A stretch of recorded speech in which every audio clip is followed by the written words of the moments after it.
அனைவருக்கும் வணக்கம். ஆடி மாதத்தில் முன்னோர்களை வழிபட்டு அவர்களின் ஆசியை பெறுவதற்குரிய மிக முக்கியமான நாள் இந்த ஆடி அமாவாசை. ஆன்மீக வழிபாட்டில் சூரிய கிரகணம் மற்றும் அமாவாசை ஆகிய இரண்டுமே மிகவும் முக்கியத்துவம் வாய்ந்த சக்தி வாய்ந்த நாட்கள் அப்படின்னே சொல்லப்பட்டுள்ளது. அதிலும் தட்சிணாயன காலத்தில் துவக்கமாக வரும் ஆடி அமாவாசை முன்னோர் வழிபாட்டிற்கும் அம்பிகை வழிபாட்டிற்கும் மிக முக்கியமான நாளாக கருதப்படுகின்றது. கிரகணத்தின் போது கோவில்கள் அனைத்தும் அடைக்கப்படுவது வழக்கம். இந்த சமயத்தில் மந்திர ஜபம் தவிர மற்ற பூஜைகள் வழிபாடுகள் எதுவும் செய்யக்கூடாது அப்படின்னு சொல்றது வழக்கம்.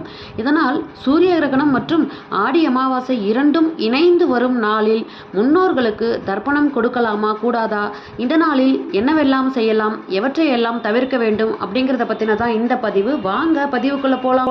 ஒரு வருடத்தில் வரும் அமாவாசைகளில் மிக முக்கியமானவையாக சொல்லப்படுவது தை அமாவாசை, ஆடி அமாவாசை மற்றும் மகாலய அமாவாசை அப்படின்னு சொல்லப்படுற அமாவாசை.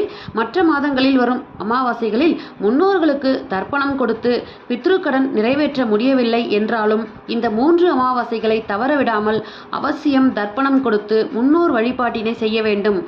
ஆடி அமாவாசையில் பித்ருலோகத்தில் இருக்கும் நம்முடைய முன்னோர்கள் தன்னுடைய குடும்பத்தினர் செய்யும் வழிபாடுகள், தர்ப்பணம், தானம் ஆகியவற்றை நேரடியாக பூமிக்கு வந்து ஏற்றுக்கொண்டு அவர்களுக்கு ஆசி வழங்குவதாக சொல்லப்படுகின்றது.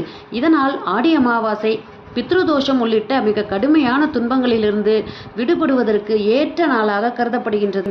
இந்த ஆண்டு ஆடி அமாவாசை நாளிலே சூரிய கிரகணனும் இணைந்து வருவது, இதனால் இந்த நாளில் தர்ப்பணம் செய்யலாமா கூடாதா, முன்னோர்களின் அருளை பெற எப்படி வழிபட வேண்டும் என்ற சந்தேகம் பலருக்கும் ஏற்பட்டுள்ளது. இதற்கான ஆன்மீக மற்றும் அறிவியல் ரீதியான விளக்கமான பதிலை நம்ம இங்கே பார்க்க போகிறோம். இந்த வருடத்தின் ஆடி அமாவாசை வருகின்ற ஆகஸ்ட் மாதம் 12ஆம் தேதி புதன்கிழமை அன்று வருகின்றது. அமாவாசை திதி ஆகஸ்ட் 12ஆம் தேதி அதிகாலை 2:11 ஆரம்பித்து ஆகஸ்ட் 13ஆம் தேதி அதிகாலை 12:16 மணிக்கு முடிகின்றது. சூரிய கிரகணம் 2026 எப்போ ஆரம்பிக்குது அப்படின்னு பார்த்தீங்கன்னா ஆகஸ்ட் 12ஆம் தேதி இரவு 9:04 மணிக்கு ஆரம்பித்து ஆகஸ்ட் 13ஆம் தேதி அதிகாலை 4:25க்கு முடிவடைகின்றது. சூரிய கிரகணம் இரவு நேரத்திலே வருகின்றது. அது மட்டுமல்லாமல் இந்தியாவில் இந்த சூரிய கிரகணம் தெரியாது அப்படின்னு விஞ்ஞானிகள் தெரிவித்திருக்காங்க. இதனால கோவில் நடை அடைப்பு போன்றவை இந்த நாளில் இருக்காது. பொதுவாகவே அமாவாசை அன்றுதான் சூரிய கிரகணம் வரும். இருந்தாலும் இரவு நேரத்தில் ஏற்படும் சூரிய கிரகணத்தால் தோஷம் ஏதும் ஏற்படாது. இதனால் வழக்கமான முறைகளில் முன்னோர்களுக்கு தர்ப்பணம் கொடுத்து வழிபடலாம். கிரகண நாளில் வரும் அமாவாசை என்பதால் இது மிகவும் சக்தி வாய்ந்த நாளாக சொல்லப்படுகின்றது. இந்த நாளில் செய்யப்படும் தான தர்மங்கள், புதிய நதிகளில் நீராடுவது, காகத்திற்கு உணவு வைப்பது ஆகியவை பித்ரு தோஷங்களை நீக்கும் அப்படின்னும் நம்பப்படுகின்றது. ஆகஸ்ட் 12ஆம் தேதி அன்று இரவுதான் சூரிய கிரகணம் நிகழ உள்ளது. அதனால் வழக்கம் போல் ஆகஸ்ட் 12ஆம் தேதி அன்று காலை சூரிய உதயத்திற்கு பிறகு நதிகள் அல்லது கடலில் புனித நீராடி முன்னோர்களுக்கு தர்ப்பணம் கொடுத்து வழிபடலாம். அதே போல பகல் நேரத்தில் முன்னோர்களுக்கு இலை போட்டு படையல் வைப்பது, காகத்திற்கு உணவு அளிப்பது, தான தர்மங்கள் செய்வது போன்ற சடங்குகளை செய்யலாம்.